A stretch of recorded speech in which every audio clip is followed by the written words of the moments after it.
Well, hello, seventh grade. Welcome to Wednesday. And we're going to continue this as a Washington Wednesday, but we're going to look at more of as a member of the cabinet of George Washington, a guy by the name of Alexander Hamilton. Yeah, he has cool hip-hopping Broadway musicals about him. Hamilton's on our money. He's on a $10 bill. He's all over the place. Quite an interesting guy, Alexander Hamilton. But we're going to look at some of the things he does as Secretary of Treasury. In fact, we're going to be talking a bit about Hamilton for the next couple lessons. So we're going to look at some of the economic reforms that he, as Secretary of Treasury, does during Washington's presidency. So let's get into it. We mentioned in the Articles of Confederation lessons how bad off America was economically after the war. It was in a depression. The Articles of Confederation was a weak government. The states were fighting against one another. There's many different currencies. They can't pay down their debts. American businesses are falling apart. Unemployment's raging. The states are seizing property to pay for their debts.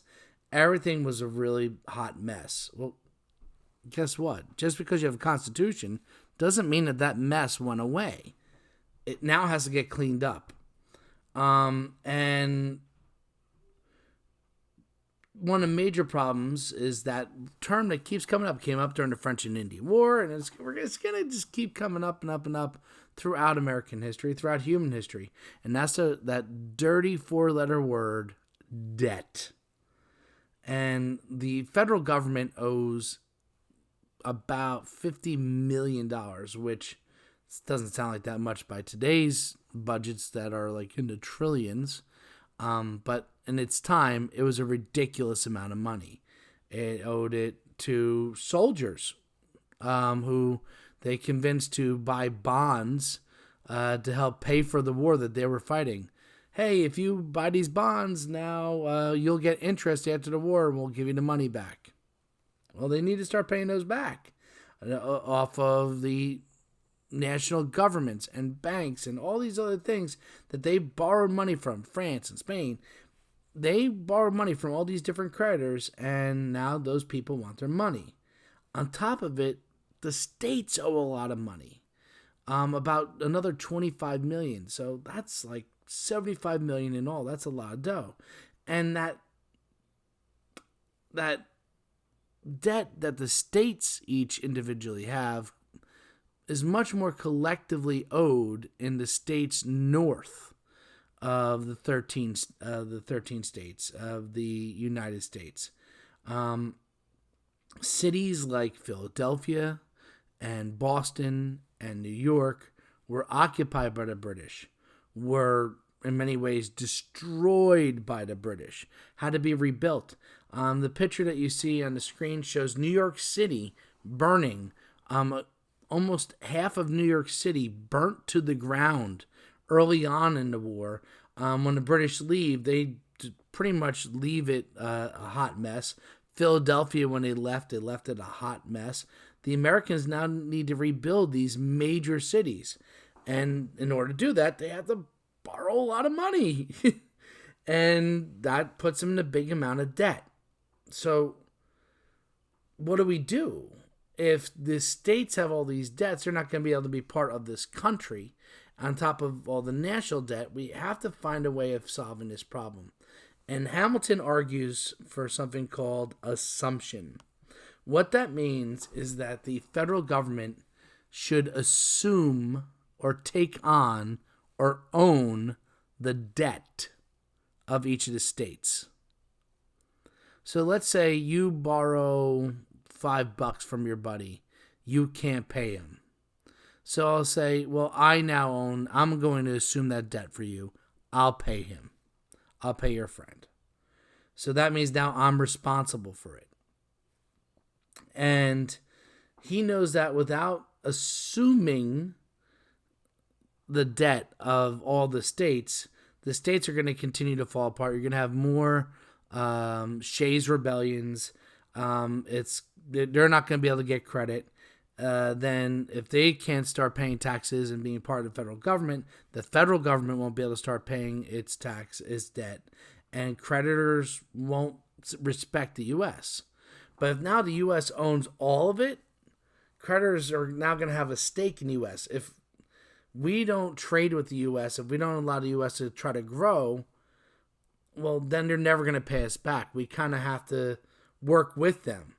But if it's split up by a bunch of states, they don't necessarily have to respect that. By putting it all under one national government, it forces all the creditors to respect the U.S.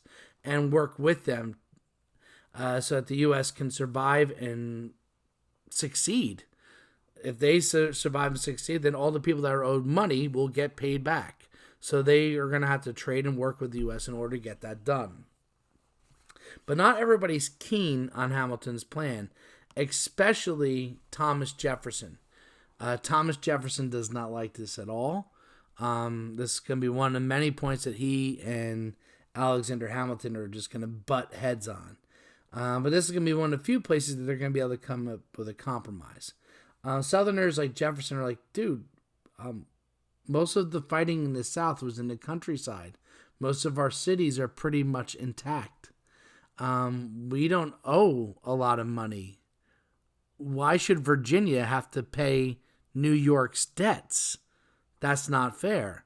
New York is the one who owes money. New York should be the one that pays it, not Virginia, not North Carolina.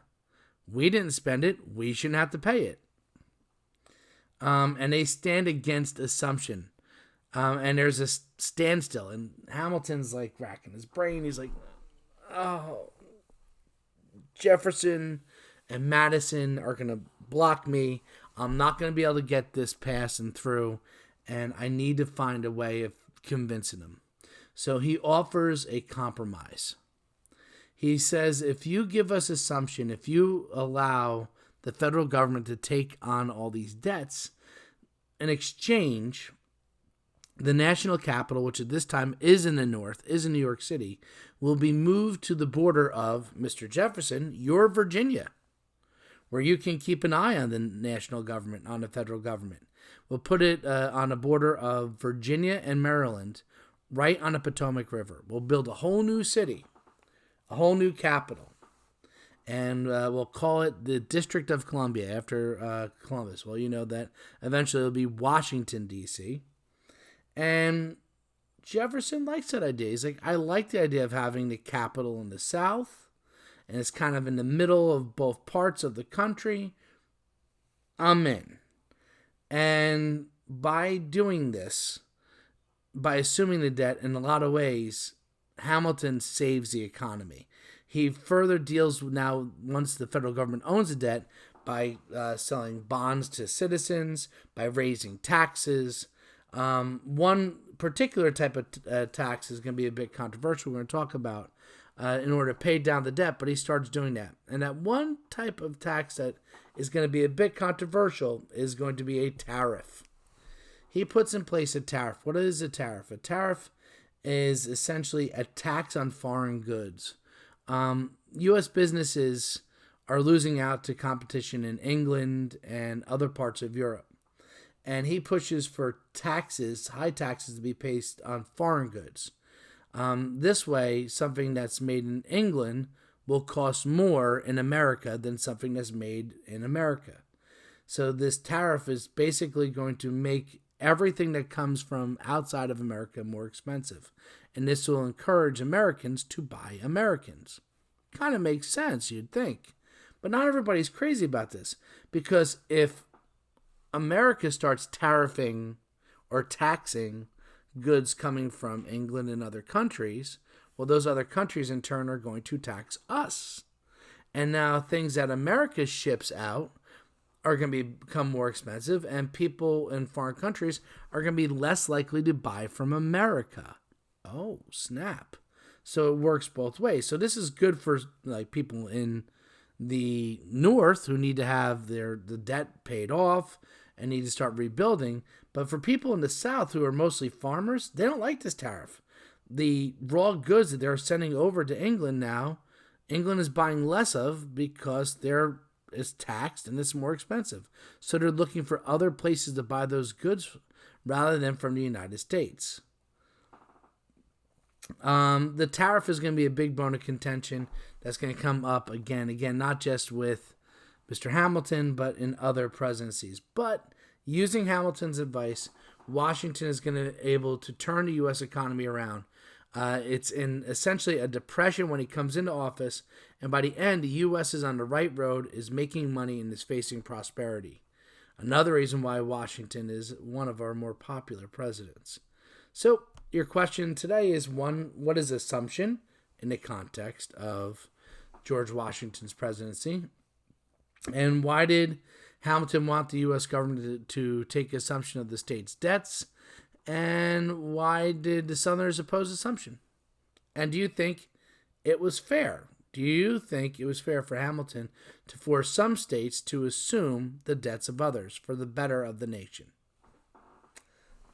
Answer your questions. I can't wait to read them. Have a marvelous Wednesday. See you tomorrow.